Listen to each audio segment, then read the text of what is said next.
Rieccoci insieme cari telespettatori. Allora, adesso vi presento i nostri interlocutori, i nostri ospiti e ci addentriamo in un progetto molto importante, significativo, coinvolgente, ma dietro queste parole progetto in realtà ci sono informazioni molto importanti che è bene apprendere, è bene farle nostre, è bene in qualche modo che diventano parte della nostra cultura, nostra e delle persone anche più giovani, ma anche degli adulti, perché poi possano trasmetterle anche alle giovani generazioni. Adesso capirete di che cosa si tratta. Parliamo di comportamenti dei più giovani, dei più piccini, che poi diventano, tra virgolette, stili di vita e che possono avere delle ripercussioni, delle conseguenze sulla salute, sulla crescita equilibrata o meno di persone. Allora, ben arrivato è il professor Eugenio Baraldi, direttore del Dipartimento Salute Donne del Bambino dell'azienda ospedaliera di Padova e direttore scientifico dell'Istituto di Ricerca Pediatrica Città della Speranza, pediatra. Grazie di essere qui con noi. Ben ritrovato anche Vincenzo Gottardo, vicepresidente della provincia di Padova, grazie. Grazie a voi. E adesso capirete perché è coinvolta anche la provincia di Padova. Innanzitutto un progetto Giovani, Salute e Stili di Vita, ovvero che cosa, professore? Ovvero un grande progetto, è nato per la celebrazione degli 800 anni dell'università. È carino che alla manifestazione che abbiamo fatto ieri al Palazzo della Ragione abbiamo invitato 800 ragazzi grazie alla collaborazione della provincia. È un progetto che nasce dalla consapevolezza che oggi si parla tanto di stili di vita, però la roba fondamentale è dare un imprinting precoce ai giovani, perché stili di vita, quando si hanno ormai 40-50 anni, si fa fatica a iniziare a fare attività fisica, bere meno, alimentarsi bene. Invece se questi messaggi vengono dati ai giovani, ai ragazzi che hanno una plasticità del cervello unica, una spugna che assorbe, poi questi buoni stili di vita, sani stili di vita se li portano dietro per sempre senza doversi imporre di fare le cose che ci siamo detti prima. E quindi è nato questo progetto dietro al quale abbiamo anche scritto un documento che si chiama la Carta di Padova, che porta proprio tutti questi argomenti, un documento che è stato internazionale, che è stato pubblicato su una rivista scientifica pediatrica e poi abbiamo creato anche un opuscolo per i ragazzi. Parliamo dei grandi 6, sono chiamati così gli stili di vita e stiamo parlando di attività fisica, no fumo, e questo è importantissimo, alcol in teoria è no, anche se si può accettare un consumo contenuto. Parliamo di sonno, l'importanza del dormire un adeguato numero di ore, parliamo di screen time, che è il tempo che i giovani passano davanti ai schermi, i cellulari, gli smartphone, i tablet, eccetera. È importante parlare insieme di tutte queste cose, perché è inutile che un ragazzo faccia sport se poi magari fuma e beve alcol. E nell'incontro che abbiamo fatto ieri, una delle premesse fondamentali qual è? Che noi non vogliamo dire ai ragazzi dovete fare questo e non dovete fare quest'altro. Vogliamo condividere le conoscenze basate su evidenze scientifiche su tutti questi argomenti di cui abbiamo parlato. Alcuni di questi argomenti sono nuovi anche per noi. Lo screen time, il tempo che si passa davanti agli schermi, è un fenomeno nuovo che però già abbiamo informazioni per dire che è un problema enorme.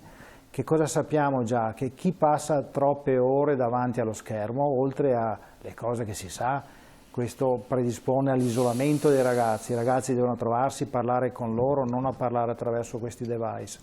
Ma uno studio molto importante basato sulla risonanza magnetica cerebrale, la quale non dà radiazioni, hanno visto che i bambini e i ragazzi che stanno troppe ore davanti allo schermo hanno alterazioni della sostanza bianca del nostro cervello, dove si trova il centro del linguaggio, e hanno documentato come in effetti chi passa troppe ore davanti allo schermo poi ha difficoltà di linguaggio, e questo vale anche nei bambini molto piccoli. Addirittura uno studio che hanno fatto in Giappone Voi direte è distante da noi, non è così perché la cultura non è così diversa. Bambini di 1-2 anni, 85% usa il cellulare per giocare e hanno trovato un'associazione fra uso eccessivo del cellulare a quell'età e autismo, quindi una cosa disastrosa. Quindi l'importanza di, per quanto riguarda i bambini piccoli, ad esempio, di sfatare il mito che tanti genitori hanno, che se il bambino è bravo a smanettare con il cellulare è intelligente. Non è assolutamente vero. Questa cosa predispone a dei problemi di linguaggio. Bisogna parlare con i bambini, non dargli come babysitter il cellulare. E quindi questa è una cosa che ci tengo a comunicare a chi ci sta ascoltando. Dare il cellulare per giocare ai bambini piccoli poi comporterà sicuramente dei problemi. Il fatto che siano bravi a schiacciare i bottoni non vuol dire che siano intelligenti. Quindi è una cosa intuitiva. Ecco, torneremo su questi temi perché sono molto importanti, poi bene, visto che abbiamo tempo a disposizione, approfondirli anche insieme. Qui con noi c'è il vicepresidente della provincia. Voi questa iniziativa l'avete fatta, tra l'altro, se non erro, con 800 studenti presenti, quindi l'azienda ospedaliera ha organizzato un parterre, la provincia ha detto arricchiamolo perché l'aspetto sociale, lei ci ha sempre tenuto insomma, a renderlo forte e partecipe, no, di questo. Come diceva il professore, bisogna che queste informazioni vengano diffuse, divulgate. Assolutamente sì, perché queste informazioni abbiano efficacia sulla popolazione è importante che andare a coinvolgere quella popolazione che ancora gli stili di vita in questo caso gli sta plasmando, gli sta adottando, per cui l'indirizzo convenuto insieme è stato quello di aver coinvolto il biennio delle scuole superiori. La cosa interessante è che abbiamo mappato la popolazione scolastica coinvolgendo studenti di diversa provenienza geografica, di diverso indirizzo scolastico e di diversa anche età. Questo perché? Perché non sembra, ma gli stili di vita cambiano anche da studente a studente. Lo studente che abita in città e frequenta la scuola in città ha ovviamente dei tempi di tempi scuola, casa, famiglia che sono diversi dal ragazzino che per esempio viene in città ma abita in zone, in territori lontani dalla città e per cui il tempo di percorrenza per esempio della scuola, casa-scuola è anche di un'ora e mezza di tempo, per cui quello studente magari fa un pranzo prima di arrivare a casa oppure si ciba in maniera più sregolata perché insomma i tempi sono più lunghi, per cui è stato molto interessante anche mappare come dicevo prima la popolazione scolastica per capire appunto anche le abitudini di oggi. Questo lo si è capito tramite un interessantissimo questionario che l'azienda e l'università hanno preparato a cui noi abbiamo sottoposto gli studenti prima dell'incontro di ieri, in maniera tale che ci fosse anche un'analisi di dati, dei dati recuperati prima dell'incontro e poi la mattina di formazione è stata ovviamente molto curiosa e anche molto coinvolgente. Dobbiamo constatare che lo sforzo che ha fatto l'azienda è stato notevole anche per intercettare l'interesse degli studenti e quindi se nella prima parte dell'incontro è stato un incontro quasi vorrei dire una lezione ex cattedra molto articolata e anche molto interessante, poi ovviamente si è riusciti a entrare proprio nel coinvolgimento più totale degli studenti quando i medici specializzandi hanno coinvolto gli studenti presenti in sala, erano 800, con il collegamento con una piattaforma in cui loro potevano appunto rispondere e dare informazioni che all'istante venivano registrate sullo schermo alle spalle dei relatori, per cui anche quello è interessante perché sì, anche modalità molto interattive insomma, che poi piacciono ai giovani, ma anche lì abbiamo scoperto insomma, informazioni e dati molto importanti. Poi l'incontro è culminato nella bellezza di domande da parte degli studenti e risposte da parte dei medici e nella costruzione man mano che le domande e le risposte andavano avanti di una sorta di ragnatela che concretamente è stata realizzata con un filo all'interno della platea, dove questa ragnatela rossa ha poi in qualche modo unito tutti gli 800 studenti presenti e quindi ha riunito anche i diversi territori, le diverse scuole, i diversi indirizzi, i diversi insegnanti. Insomma, è stata una mattina molto bella e molto stimolante. Interessante. Entriamo nel merito specifico. Lei come la sua esperienza, che cosa ha riscontrato nelle reazioni dei giovani presenti? Visto che c'è stata anche la parte delle domande, dell'interazione, dopo entreremo anche nelle altre provocazioni che sono state fatte, perché per chi non è a conoscenza di certe tematiche queste evidenze scientifiche sono anche provocazioni che vengono recepite. Sì, dalle domande dei ragazzi ci siamo resi conto che su certi argomenti hanno parecchie conoscenze. Il problema è però renderli coscienti di tutte le problematiche di cui abbiamo parlato. Forse ci si chiederà, ma un medico di solito cosa fa? Deve curare le malattie. Un concetto nuovo che sta emergendo nella cosiddetta medicina di precisione, che è la medicina del futuro. Allora, per tanti anni i medici hanno curato giustamente le malattie, ma quando le curano?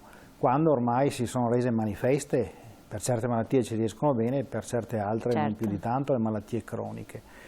Una delle cose nuove che sta emergendo invece è che il medico deve pensare anche a mantenere la salute, preservare la salute, per cui questo nostro nuovo impegno è proprio nell'ottica della medicina del futuro, preservare la salute prima che arrivi la malattia.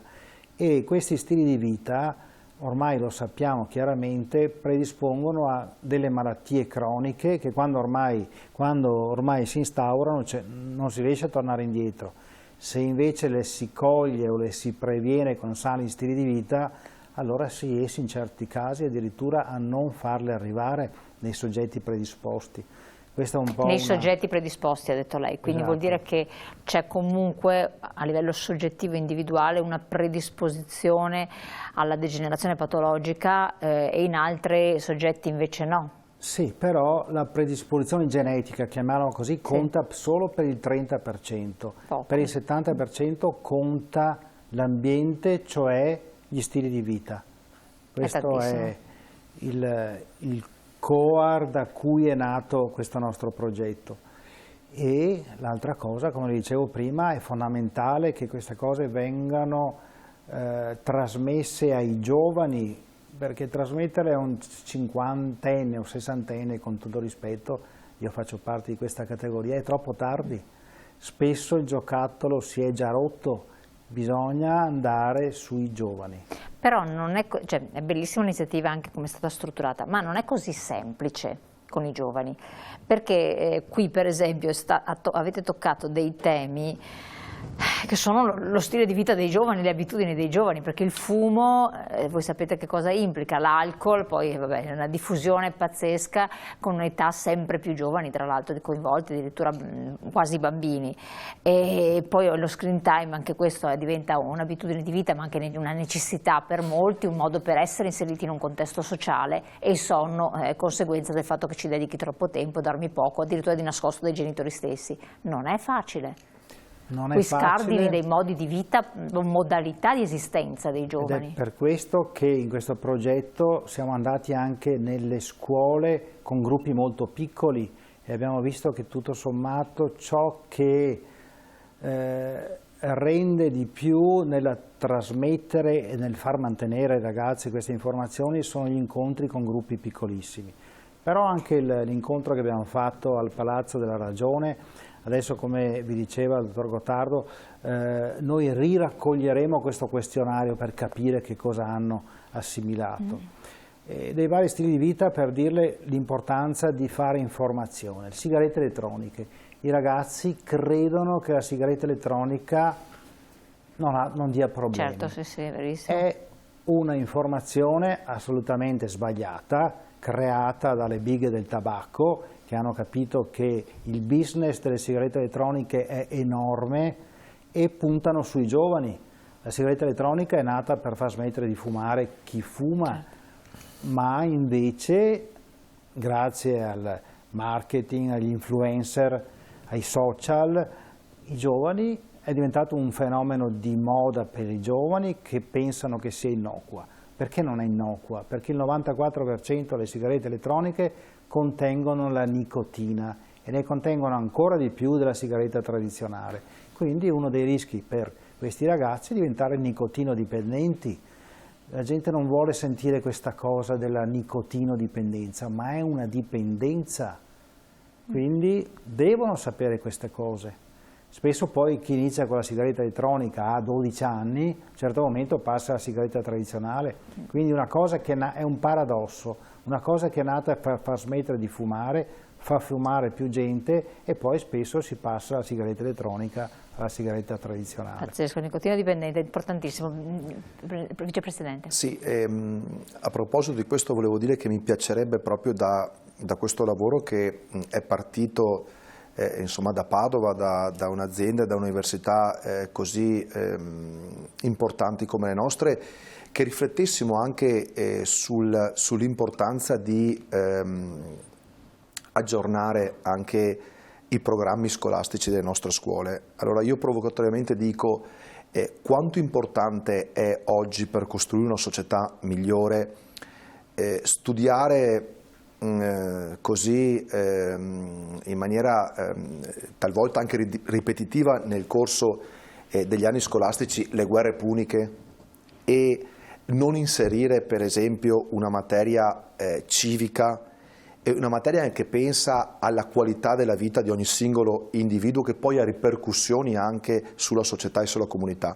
È stato molto bello il passaggio ieri che ha fatto il professore Baraldi, che dagli studenti è stato perfettamente percepito, sull'importanza della salute dell'individuo, innanzitutto per l'individuo stesso, perché un individuo che sta bene è la cosa più importante, la salute del proprio individuo, ma sulle ripercussioni che ha sulla società, la malattia dell'individuo e sulle conseguenze che ha sulla gestione della società, la malattia di tanti individui. Chiarissimo, però qua chiedo una cosa, a lei professore interagisce anche, l'autorevolezza con cui certe cose vengono dette, io prima fuori onda le dico, le dica, spieghi bene scientificamente perché lei come medico è una figura autorevole, come se per quel che riguarda la provincia la figura del vicepresidente è autorevole per quel che riguarda le sue competenze. Gli insegnanti, se dovessimo mutuare quanto lei ha detto in un contesto scolastico, didattico, eccetera, hanno ancora questa autorevolezza e suscitano anche certe reazioni di riflessione nei giovani, poi si vedrà gli esiti che hanno, eccetera. Come può avere quello che ha detto lei? Perché io dico, quello che dice lei ha un titolo, un ruolo, una competenza, una serie di attività che sono oggettivamente riconosciute. Quello che lei dice non è un'opinione, è scienza. A volte gli insegnanti, proprio perché per abitudini, per stili ormai anche educativi, hanno perso, lo riconoscono loro stessi, quella capacità di penetrazione nei giovani, no? Cosa dice? Sì, è possibile, ma l'autorevolezza me la faccia passare, insomma, tra virgolette. Per dirle, nell'incontro che abbiamo fatto ieri, sono sicuro che ciò che hanno detto i giovani medici, che hanno 5-6 anni in più dei ragazzi che c'erano, ma sono medici. Ma sono medici. Ma sono medici, però sono giovani e un messaggio di questo tipo dato da giovani sicuramente entra e arriva ai ragazzi. Gli insegnanti capisco benissimo che possono avere questo problema, tanto è vero che tanti insegnanti ci chiedono di andare nelle scuole a parlare di queste cose, probabilmente sono contenti se andiamo a rinforzare quello che sicuramente loro fanno su questo argomento, per cui un'altra delle cose che riteniamo che questo progetto sia stato di successo proprio anche perché gli insegnanti ci chiedono di andare, quindi vuol dire che loro colgono che i messaggi che vengono dati da parte dei medici entrano poi nella testa dei ragazzi. Assolutamente. Adesso do la parola a lei, Vicepresidente, un attimo solo, abbiamo la pubblicità che incombe, pochi secondi di intervallo, poi torniamo insieme, tra poco.